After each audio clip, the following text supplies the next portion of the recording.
Ọlọ́run jẹ́, ṣùgbọ́n bí nípa òtítọ́ inú, ṣùgbọ́n bí láti ọ̀dọ̀ Ọlọ́run wá. Níwájú Ọlọ́run ni àwa sọ̀rọ̀ nínú Kristi. Lórí ẹsẹ̀ Bíbélì yìí, nínú ìwé Kọ́ríńtì kejì, orí èkejì, ẹsẹ̀ ìkẹtàdínlógún. A kí wa káàbọ̀ sí ibi ètò fọ́nrán mìíràn ti òtítọ́ ti Bíbélì, tí í ṣe ètò ìwàásù orí afẹ́fẹ́ tí ìjọ Kristi ti ń pè ní Amúlọ́kọ́ ní àdúgbò Ìtòlókan ní òpópó Olúọdẹ Àrànyé ní ìlú Òṣogbo ní ìpínlẹ̀ Ọ̀ṣun tí ó ṣe agbátẹrù rẹ̀. Ẹ jẹ́ kí a gbàdúrà. Olúwa Ọlọ́run ológo jùlọ, a dúpẹ́ lọ́wọ́ yín fún oore ọ̀fẹ́ yín tí ẹ fún wa láti rí àkókò yìí. Ògo ni forúkọ yín, ẹ gba ọpẹ́ wa. Ọ̀rọ̀ yín nìyí, ẹ jẹ́ kí ó jáde pẹ̀lú oore ọ̀fẹ́ àti agbára yín, kí ó sì ṣe ayé gbogbo olùgbọ́ àti àwa tí à ń sọ ní rere, ní orúkọ Jésù Kristi Olúwa wa. Àmín. Lẹ́ẹ̀kan sí, ẹ káàbọ̀ sí abala Yorùbá ti Biblical Truth tí a pè ní òtítọ́ ti Bíbélì ní èdè Yorùbá. Ní fọ́nrán èyí tí ó kọjá, níbẹ̀ ni a fi ṣe ìfáàrà sí ọ̀rọ̀ ìwàásù yìí tí a pè ní mímọ̀ òtítọ́, tí èdè òyìnbó pè ní knowing the truth. Nínú ẹ̀ ni a ti fi Bíbélì ìwé Jòhánù orí ìkẹjọ ẹsẹ̀ ìkejìlélọ́gbọ̀n ṣe àtẹ̀gùn, nígbà tí Kristi sọ pé ẹ̀yin yóò mọ̀ òtítọ́, òtítọ́ sì sọ yín di òmìnira. A sọ ọ̀rọ̀ púpọ̀ nípa eléyìí ní fọ́nrán tí ó kọjá. Lórí eléyìí ni a tún fẹ́ mọ ṣe àmọ́lé lé lórí. Kí ni ohun tí a fẹ́ mọ lé lórí ní òní? A fẹ́ kí ẹ ṣe àgbójúwò ohun kan nínú ìwé Sáàmù. Ìwé Sáàmù èwo? Sáàmù kẹtàléní ọgọ́rùn-ún, Psalm 103. À ń lọ sí ẹsẹ̀ ìkeje ni a fẹ́ kà, verse 7, tí ó kà báyìí wípé, ṣùgbọ́n ẹ jẹ́ ká gbé láti ẹsẹ̀ ìkẹfà kí ó lè bá yé wa dáadáa. Ó kà báyìí pé, Olúwa ṣe òdodo àti ìdájọ́ fún gbogbo àwọn tí à ń ní lára. Ẹsẹ̀ ìkeje mo fẹ́ ká fi ọkàn sí dáadáa. Ó fi ọ̀nà rẹ̀ hàn fún Mósè, iṣẹ́ rẹ̀ ni ó fi hàn fún àwọn ọmọ Ísírẹ́lì. Kí ni eléyìí túmọ̀ sí? Ó fi ọ̀nà rẹ̀ hàn fún Mósè, ó fi iṣẹ́ rẹ̀ hàn fún àwọn ọmọ Ísírẹ́lì. Ẹ jẹ́ ká sáré ṣe àgbéyẹ̀wò ìgbé ayé àwọn méjèèjì, àwọn ọmọ Ísírẹ́lì àti Mósè. Mósè tí ó mọ ọ̀nà Ọlọ́run, tí Ọlọ́run fi ọ̀nà rẹ̀ hàn, tí Mósè sì ṣàkitiyan ní gbogbo ọjọ́ ayé rẹ̀ láti fi ọ̀nà yìí hàn àwọn ọmọ Ísírẹ́lì, tí àwọn ọmọ Ísírẹ́lì nípa líle àyà wọn tí wọ́n kọ̀, ta ni ìgbé ayé rẹ̀ sàn àti ẹ̀yìn rẹ̀ sàn jù nínú àwọn wọ̀nyí? Mósè mọ ọ̀nà Ọlọ́run, bí ó tilẹ̀ jẹ́ pé àwọn ọmọ Ísírẹ́lì mú bínú ní ìṣẹ̀lẹ̀ tí ó ṣẹlẹ̀ ní inú ìwé Númérì orí 20, nínú èyí tí nígbà tí wọn ò rí omi tí wọ́n ó mu, láì jẹ́ pé Ọlọ́run ṣẹ̀ṣẹ̀ ṣe iṣẹ́ ìyanu ní àárín wọn. Ibi tí a fẹ́ fi méjèèjì hàn nìyẹn. Kì í ṣe pé Ọlọ́run ṣẹ̀ṣẹ̀ ṣe iṣẹ́ ìyanu ní àárín wọn, ṣùgbọ́n wọ́n mú Mósè bínú. Ọlọ́run sọ pé kó mú ọ̀pá rẹ̀ nígbà tí òun àti Áárónì lọ síwájú Ọlọ́run. Ọlọ́run ní mú ọ̀pá yẹn lọ síbi àpáta yẹn, kan náà ọ̀pá sí àpáta. Ṣùgbọ́n nígbà tí wọ́n ti mú Mósè bínú, nínú ìrunú yẹn, ó ní ǹjẹ́ ẹ fẹ́ kí á mú omi jáde fún láti inú àpáta ìwá bí? Mósè fi ọ̀pá na àpáta. Ọlọ́run sọ pé ò gbé mi ga níwájú àwọn ènìyàn, ó bọ̀wọ̀ fún mi níwájú àwọn ènìyàn, nítorí ìdí èyí o kò ní dé ilẹ̀ ìlérí. Ìdí nìyí tí Mósè ò fi dé ilẹ̀ ìlérí, bí ó ṣe mọ ọ̀nà Ọlọ́run tó. Ṣùgbọ́n ẹ jẹ́ ká wá wo àwọn tó mú Mósè ṣìnà, àwọn tí ó rí tọ́lọ́run fi iṣẹ́ rẹ̀ hàn ní àárín wọn. Mèwo ló dára jù, láti mọ ọ̀nà Ọlọ́run àbí láti mọ iṣẹ́ Ọlọ́run? Èyí tí ó dára jù ó ní láti mọ ọ̀nà Ọlọ́run. Mósè mọ ọ̀nà Ọlọ́run, ìkẹyìn rẹ̀ a rí wípé ikú ènìyàn Ọlọ́run ló kú, bó tilẹ̀ jẹ́ pé ẹ̀ṣẹ̀ tí ó ṣẹ̀ tí Ọlọ́run kà sí lọ́rùn, ìjìyà rẹ̀ tí ó jẹ wò ní wípé Ọlọ́run ò ní kó dé ilẹ̀ Kénáánì. ṣùgbọ́n kò jẹ̀bi ẹ̀ṣẹ̀ yẹn. Tí mo fi ní ò jẹ̀bi ẹ̀ṣẹ̀ ni pé Ọlọ́run ti fún ní ìdáríjì. Ìyà rẹ̀ ni pé kò dé ilẹ̀ Kénáánì. Ẹ wá wo àwọn tí ó múṣẹ, àwọn náà ni àwọn ènìyàn tí Ọlọ́run ti fi iṣẹ́ ìyanu hàn fún ní gbogbo ìgbà. Nígbà tí wọ́n dé etí Òkun Pupa, ní èyí tí wọ́n ti rò pé àbá àti ìlà kò sí fún àwọn ọmọ, tí Òkun Pupa wà níwájú, tí ogun Fáráò tó múná tó ń bọ̀ lẹ́yìn, wọ́n rò pé ibẹ̀ làwọn ò kú sí. Ọlọ́run fi iṣẹ́ ìyanu hàn fún wọn ń bẹ̀. Wọ́n tún dé inú aginjù nígbà tí kò sí oúnjẹ. Nínú ìwé Ẹ́kísódù orí 17, ẹ rí bí Ọlọ́run ṣe ṣe iṣẹ́ ìyanu lẹ́yìn tí ó ṣẹ́gun àwọn Amálẹ́kì tán fún wọn. Ó tún pèsè mánà fún wọn láti jẹ. Ẹ wo iṣẹ́ ìyanu yìí èyí tí wọn ò ṣiṣẹ́ fún, ẹ wo iye ọjọ́ tí wọ́n fi jẹ mánà. Bí Ọlọ́run ṣe fi iṣẹ́ rẹ̀ hàn níwájú àwọn ọmọ Ísírẹ́lì tó, tí ó tún mú omi jáde wá fún wọn láti inú àpáta, síbẹ̀síbẹ̀ wọn ò mọ ọ̀nà rẹ̀. Ẹ̀yin ènìyàn wa, kí ni àwọn èèyàn ń wá kiri lénìí? Ọ̀pọ̀lọpọ̀ tí ó ń pera rẹ̀ ní Kìrìsìtẹ́nì àbí tó ń pera rẹ̀ lẹ́nìyàn Ọlọ́run, wọn ò wá ọ̀nà Ọlọ́run kiri, ṣùgbọ́n wọ́n ń wá iṣẹ́ Ọlọ́run kiri. Iṣẹ́ ìyanu kan ń ṣẹlẹ̀ níbẹ̀ yẹn. Orí òkè kan tó ń ṣe ìfín bì kan. Pẹ̀lẹ́tẹ́lẹ̀ kan tó wà níbì kan. Orí òkè kan tó wà nínú aginjù kan. Iṣẹ́ ìyanu ń ṣẹlẹ̀ níbẹ̀. Wọ́n ń wá ìyanu, wọ́n ń wá iṣẹ́ Ọlọ́run. Ní wíwá iṣẹ́ Ọlọ́run, wọ́n kọ ọ̀nà rẹ̀ sílẹ̀. Kí wá ní àǹfààní ìgbé ayé tí ò mọ ọ̀nà Ọlọ́run ṣùgbọ́n tó mọ iṣẹ́ Ọlọ́run? Iṣẹ́ ló dàbí ẹni tó lórí pápá tí ó kàn lọ bá wọn wo eré bọ́ọ̀lù lásán. Ó san owó rẹ̀, ó fi owó rẹ̀ wo eré bọ́ọ̀lù. Lóòótọ́ ló jẹ́ pé inú rẹ̀ dùn, ó wo eré ìdárayá, ṣùgbọ́n àwọn ló ń gba owó ibẹ̀ tí wọ́n ń ná ọ̀pọ̀lọpọ̀ mílíọ̀nù. Àwọn tó ń gbá bọ́ọ̀lù ni. Èyí ni pé ọ̀pọ̀lọpọ̀ ní táwọn eléyìnbó ń pè ní ṣíárìmí, àtẹ́lẹ́yìnbó ń pè ní paparazzification, tí Yorùbá ń pè ní ṣíárìmí, ló pọ̀ jù tí àwọn èèyàn ṣe nínú ẹ̀sìn lénìí. Wọn ò wá ọ̀nà Ọlọ́run, ṣùgbọ́n iṣẹ́ ìyanu ni wọ́n ń wá káàkiri.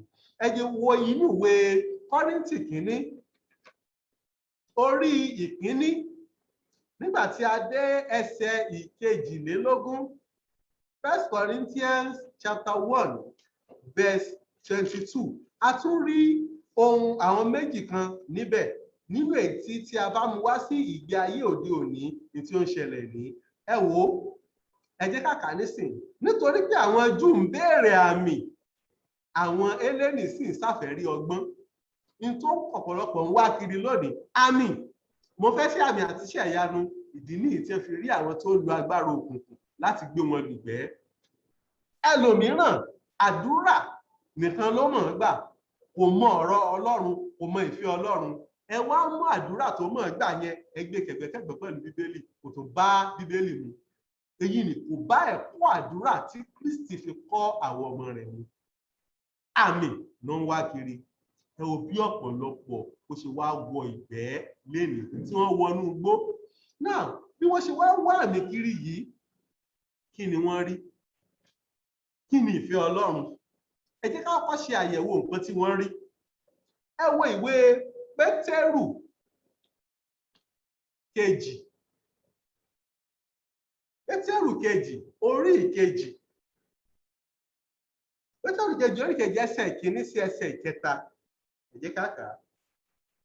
Ṣùgbọ́n àwọn wòlíì èké wà láàrin àwọn ènìyàn náà pẹ̀lú, bí àwọn olùkọ́ni èké yóò ti wà láàrin yín.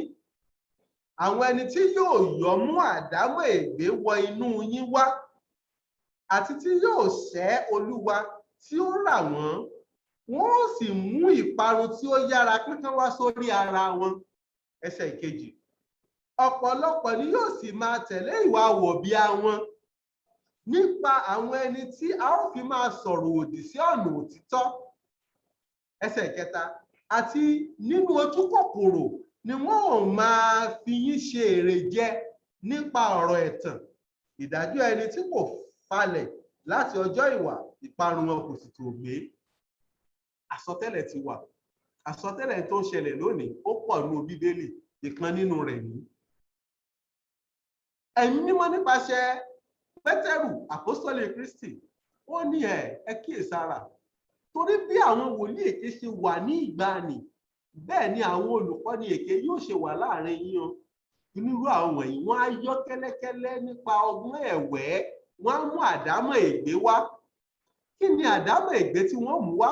Ilé ìbò pè ní heresies. Kí ni ìtumọ̀ heresy? Ilé Yorùbá pè ní àdámọ̀. Kí ni àdámọ̀? Àdádálẹ̀. Mo sọ lẹ́ẹ̀kan pé àwọn tí ó jẹ́ pé wọn ò mọ̀nà Ọlọ́run yìí, àdúrà ni wọ́n mọ̀ ọ́n gbà. Ẹ béèrè pé irú àdúrà wo ni wọ́n ń gbà? Àdúrà àdámọ̀, àdúrà àdádálẹ̀, èyí tó jẹ́ wípé ó tako ìlànà tí Kristi fi lélẹ̀. Ṣé sáré ṣàpẹẹrẹ? Àádébẹ̀ bọ́ jẹ́ sáré ṣàpẹẹrẹ kan. Tí ẹ bá lọ ka ìwé Róòmù orí 12 láti ẹsẹ̀ 17 títí dé ẹsẹ̀ 21, Bíbélì nípasẹ̀ ẹ̀mí mímọ́ nípasẹ̀ Pọ́ọ̀lù àpọ́stólì ó fi àwọn òkodoro ọ̀rọ̀ kan hàn wá, ọwọ́ tí a fi lè mú àwọn èèyàn tó wà láyìíká wa nípa bí a ṣe lè gbàdúrà àti nípa bí a ṣe lè ṣe. Ọ̀pọ̀lọpọ̀ ẹ lọ wo kọ́ńtẹ̀ǹtì àdúrà rẹ̀, ó fẹ́ gbẹ̀san ni lọ́wọ́ ẹnìkan tó rò kó ṣèkà sóhun. Nígbà tí Bíbélì níbi ẹsẹ̀ Bíbélì tí mo kà yẹn torí àkókò, ẹ jẹ́ á lọ kà láyé ara wa. Róòmù orí 12 ẹsẹ̀ 17 sí ẹsẹ̀ 21, Romans chapter 12 verse 13 to verse 21. Ó ní má ṣe jẹ́ kí búburú ṣẹ́gun rẹ, fi rere ṣẹ́gun búburú. Ó ní ètò parí. Ìbẹ̀rẹ̀ ó ní olùfẹ́ má ṣe gbẹ̀san ara yín. Ọlọ́run ni Ọlọ́run ẹ̀san. Ó ní ṣùgbọ́n ọ̀tá rẹ tó rò pọ́tà rẹ nìyẹn, ó ní ìwọ gbàdúrà fún. Tẹ́bí bá ń pa fún lóúnjẹ, tó ń gbọ́ bá ń gbẹ fún lómi, tún súre fún pé yóò dáa fún un. Ó ní nípa bó ṣe ń ṣe bẹ́ẹ̀, Ọlọ́run wọ́n ń wa ẹ̀yìn iná gbígbóná lé lórí. Ìwọ wá rò pé àdúró òdì, ó rò pé àdúró òdì kan tó gbà sọ́tà rẹ, ìní ó mú nígbà tí nǹkan kan ṣe é ṣe o. Bóyá ó tún bẹ́ẹ̀ lòmí ìsọ̀tà tí yẹn jẹ́ ọmọ Ọlọ́run tó jẹ́ pé ó ń gbàdúrà rere fún ni. Níwọ̀nba àgbà tó bá ti ń gbàdúrà rere fún ọ̀tá àbí ẹni tó rò pé ó ń ṣe bí sí ẹ, ìgbà náà ni Ọlọ́run á máa wọ ẹ̀yìn iná lérú ẹni bẹ́ẹ̀ lórí. Ẹ̀kọ́ tí Kristi fi kọ́ wa nìyẹn. Bẹ́ẹ̀ pẹ̀lú ó wà ní Mátíù orí 5 bẹ́ẹ̀. Tí a bá wò láti ẹsẹ̀ 23 tá tún wọ ẹsẹ̀ 43 wọ 52 àti bẹ́ẹ̀ bẹ́ẹ̀ lọ nínú ìwé Mátíù orí 5. Nísìnyí ẹ jẹ́ ká tún wá wo nǹkan kan. Ó wá sọ wípé ọ̀pọ̀lọpọ̀ ni yóò máa tẹ̀lé ìwà wọ̀bìà wọn, ìwà wọ̀bìà ni lasciviousness, láti fa àwọn èèyàn sẹ́yìn ara wọn. Ǹjẹ́ ẹ jẹ́ mọ̀, ẹ jẹ́ sọ kékeré nínú ìwà wọ̀bìà wọn tó ń ṣẹlẹ̀ nísìn. Ẹ lè mọ́ gbàgbọ́, ẹ sì lè gbàgbọ́. Àwọn kan wà ṣọ́ọ̀ṣì náà ni wọ́n o, tí olùdásílẹ̀ wọn gan olórúkọ tó gbajúgbajà. Wọ́n wá lọ sí ìgboro, àwọn èèyàn tó bá pàdé wọn, bí ẹlòmíì tó bá ṣaláìní, wọ́n á fún lówó, wọ́n lè fún 1,000, wọ́n lè fún 2,000. Wọ́n á wá kọ orúkọ rẹ̀ sílẹ̀ àti nọ́mbà ẹ̀rọ ìbánisọ̀rọ̀ rẹ̀. Wọ́n wá ní kó wá sí ṣọ́ọ̀ṣì lọ́jọ́ Sunday, kó mọ́ wọrí, kó mọ́ ṣe ìyọnu, kó ṣàwá pé wọ́n ṣèrànlọ́wọ́ fún un, wọ́n ṣe mọ̀ wá nù fẹ́ ṣe kó mẹ́mbà jẹ́ ọ̀nà. Ẹlòmíì nítorí owó tó gbà 2,000 àti 1,000 tó gbà ló fi lọ. Wọ́n tún wá débẹ̀, wọ́n tún fún wọn ní minerals àti meat pie. Lẹ́yìn náà wọ́n tún wá máa ṣètò bí wọ́n ṣe mọ̀ fún wọn ní nǹkan. Ìyìn rere kọ́ yẹn. Lótìtọ́ ló jẹ́ wípé a ní àǹfààní àti ẹ̀tọ́ lẹ́tẹ̀ẹ́ tó bá ní láti máa ṣe fún àwọn tí kò ní. Ní àwọn tó bá ti gba ìyìn rere tòótọ́, kì í ṣe pé ká máa fi owó fa àwọn èèyàn lójúmọ́ra tó ń ṣẹlẹ̀ nísìnyí nìyẹn. Wọ́n á ti dórí wípé kí wọ́n sọ pé àwíwá gba 50,000 yìí ṣe bí arọ kò sọ pé mírèkù ṣẹlẹ̀ nígbà táwọn bá ń ṣe kùrùséèdì àbí whatever. Mi ì fi búyàn, ṣùgbọ́n ṣé kò ṣẹlẹ̀ bẹ́ẹ̀ ni? Ó ń ṣẹlẹ̀ bẹ́ẹ̀, àìtorí pé wọn ò ṣe ìyìn rere tòtítọ́ bí Bíbélì ṣe là kalẹ̀. Nínú ìwà wọ̀bìà wọn, wọ́n fi àwọn èèyàn ṣeré jẹ. Ẹlòmíì náà, mírèkù ti ṣẹlẹ̀, ó yá tọwọ́ rẹ bọ àpò rẹ, gbogbo yẹn tó bá rí bẹ̀ kó jáde, mo fẹ́ gbàdúrà fún, yóò bá nà ókè. Wọ́n nà ókè sọ̀rọ̀ gbàdúrà tó wọ́n múlẹ̀ o, tó fẹ́ kọ́ lọ ń bùkún rẹ. Ìgbà tí wọ́n gbé wá síwájú ẹ̀ sáà dà bẹ́ẹ̀. Nígbà tí Ọlọ́run sọ wípé nínú ìwé Kọ́ríńtì kejì orí 9 láti ẹsẹ̀ 6 àti ẹsẹ̀ 7, ó ní nǹkan tó bá fún Ọlọ́run tí ó ṣètẹ́wọ́gbà kì í ṣe àfi ẹ̀kún ṣe tàbí aláìgbọ́dọ̀ mọ́ ṣe. Ìwọ Ọlọ́run fi onídùúdùn ọ̀rọ̀ rẹ. Kí ni àgbọ́dọ̀ mọ́ ṣe àbí ẹ̀kún ṣe? Bó ṣe nà sókè yẹn àgbọ́dọ̀ mú padà wá fi sínú gbáǹbì, àìgbọ́dọ̀ mọ́ ṣe nìyẹn. Afẹ́kún ṣe ẹni ẹlẹ́ni bọ́yọ̀ wọn tó ní lọ́wọ́ nìyẹn, àti bàbá àbúrò tí mo fi sílẹ̀ yẹn àbádẹ́rọ owó fún ọmọ yẹn lọ sí skul lẹ́nu ó ti fẹ̀kùn ṣe kò ṣe ìtẹ́wọ́gbà ó ṣe wù iye tó wù kó sílẹ̀ gbogbo nǹkan wọ̀nyí tako bíbélì wá wọ bí a fi ń kó àwọn èèyàn lérè jẹ. ẹ wo ẹsẹ̀ kẹta àti nínú ojú kòkòrò ni wọn ò máa fi yín ṣe èrè jẹ nípa ọ̀rọ̀ ẹ̀tàn. A tún sọ̀rọ̀ ẹ̀tàn. ọ̀rọ̀ ẹ̀tàn ní oríṣiríṣi. ẹ mú ṣe jẹ́ kí wọ́n tàn ìjẹ ara ẹ̀yin olùgbọ́ mi. ẹ jẹ́ kí a wá wò ó àti wo bí wọ́n ṣe ń fi àwọn èèyàn ṣèrè jẹ́ kí wọ́n á lè fẹ́ Ọlọ́run kí Ọlọ́run fẹ́ kí àwa gan kí a gbé ojú wa sí. ẹ já wo ìwé Sáàmù 119. tí ẹ̀ tí ìdàrú Sáàmù 119 Psalm 119 ń jẹ́ bẹ́ẹ̀. mo fi béèrè pé ṣé ẹ̀ tí ìdàrú torí àwa ọmọ òde òní tá a gbọ́ èdè Yorùbá dáadáa táàmù ka Yorùbá. Sáàmù 119 Psalm 119 a fẹ́ lo ẹsẹ̀ kejì àti ìkẹta. kí ni ó wí?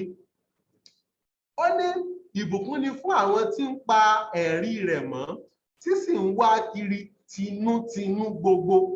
ẹsẹ̀ kẹta wọn kò dẹ́ṣẹ̀ pẹ̀lú wọ́n rìn ní ọ̀nà rẹ̀. ọ̀pọ̀lọpọ̀ ó dẹ́ṣẹ̀ ju ẹlòmíì tó jẹ́ pé ó sọ pé òun dorí òkè kan dorí òkè kejì tó bá jẹ́ obìnrin nínú wọn ọ̀pọ̀lọpọ̀ wọn ń yàlè. àtoríṣiríṣi ẹ̀ṣẹ̀ ẹ̀rọ pípa kọ́ àtoríṣiríṣi míì tá a lè mọ̀ sọ bí tẹ́yìn náà dẹ̀ mọ̀. ṣùgbọ́n ẹni tí ó wá tinútinú rẹ̀ tí ń wá kiri ní gbogbo ìgbà tí kò sì dẹ́ṣẹ̀ irú àwọn bẹ́ẹ̀ ni Ọlọ́run fẹ́.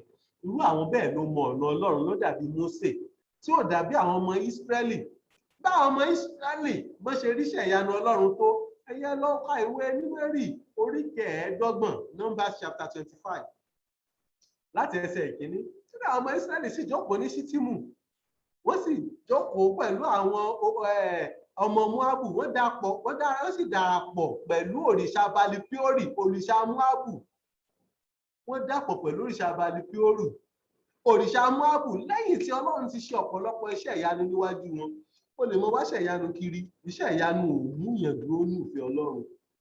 ìgbàlà ni Ọlọ́run fẹ́.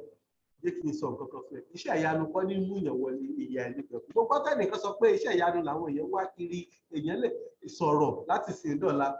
ọ̀rọ̀ ìgbàlà tinú Bíbélì òótọ́ Ọlọ́run tó fún wa kò sí míì tí ó jòtítọ́ tí ó yàtọ̀ sí.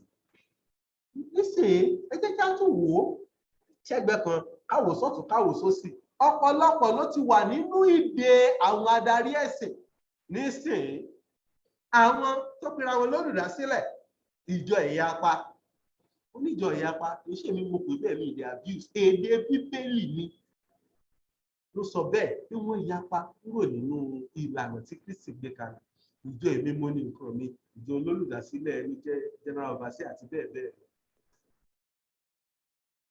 ó ti fi ọ̀pọ̀lọpọ̀ sí inú ìdè lónìí. irú àwọn ìdè wo? ẹ jẹ́ kí n fi àpẹẹrẹ. yàtọ̀ fún pé wọ́n ń jẹ wọ́n lérè wọ́n make merchants of them.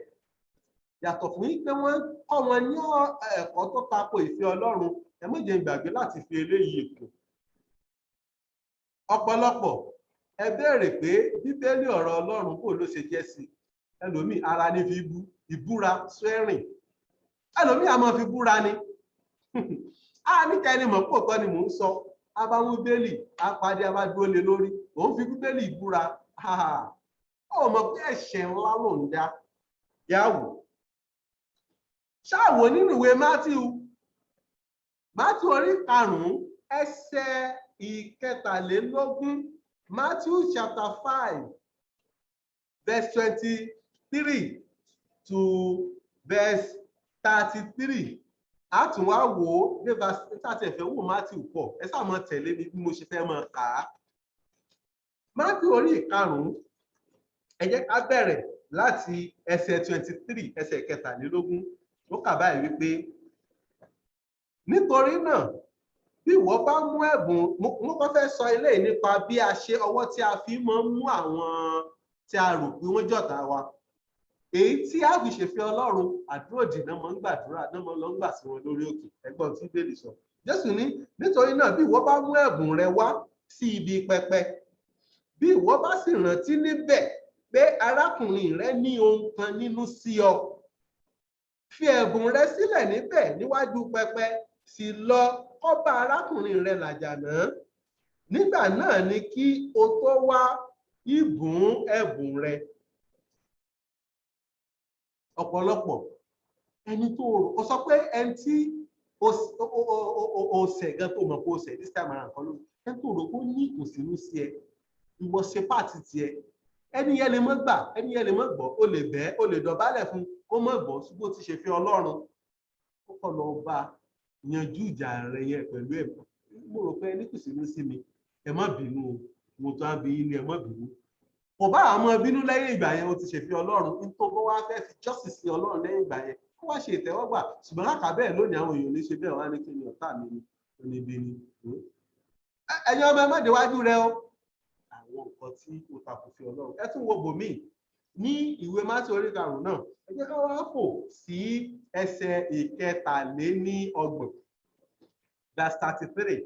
Ó kà báyìí wípé ẹ̀yin ti gbọ́ ẹ̀wẹ̀ bí a ti wí fún àwọn ará ìgbàanì pé ìwọ kò gbọdọ̀ búra bí kò ṣe pé kí ìwọ kí ó sì mú ìbúra rẹ ṣẹ fún Olúwa.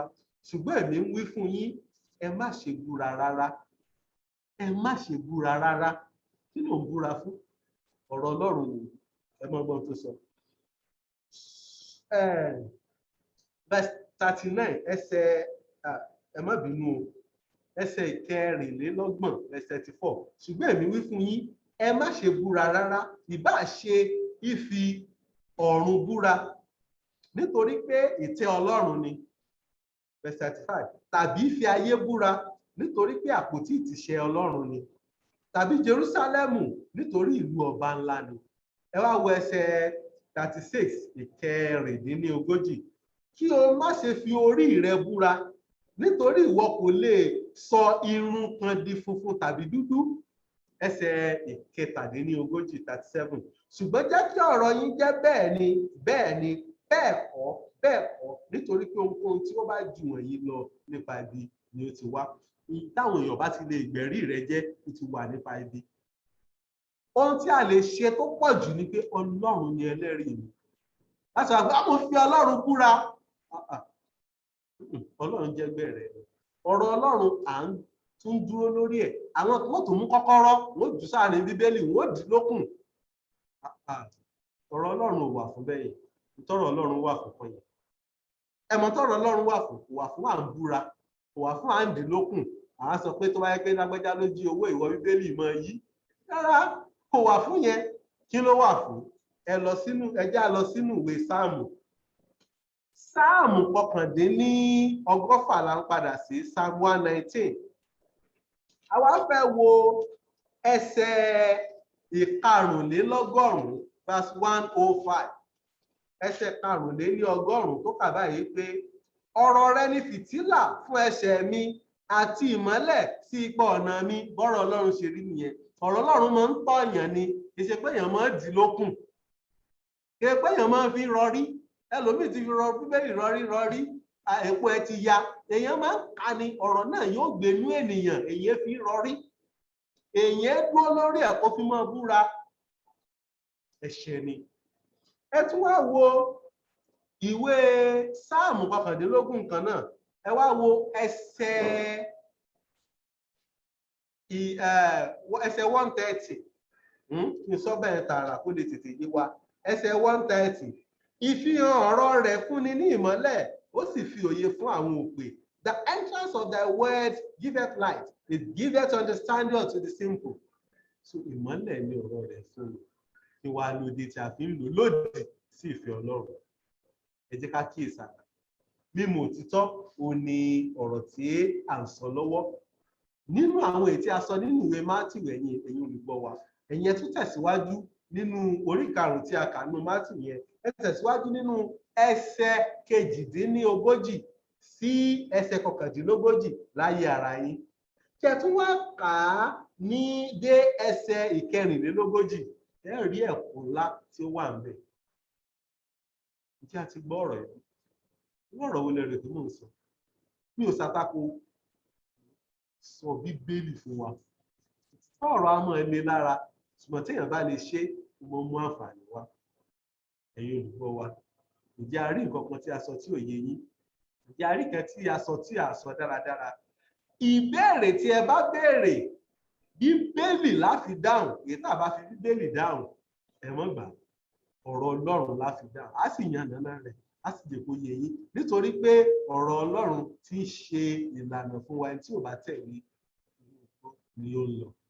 A ò sì fẹ́ kí ẹnikẹ́ni wọ inú ọ̀run àpáàdé ní ìkẹyìn. Ẹ lè pè wá sórí ẹ̀rọ ìbánisọ̀rọ̀ tí ó lọ tààrà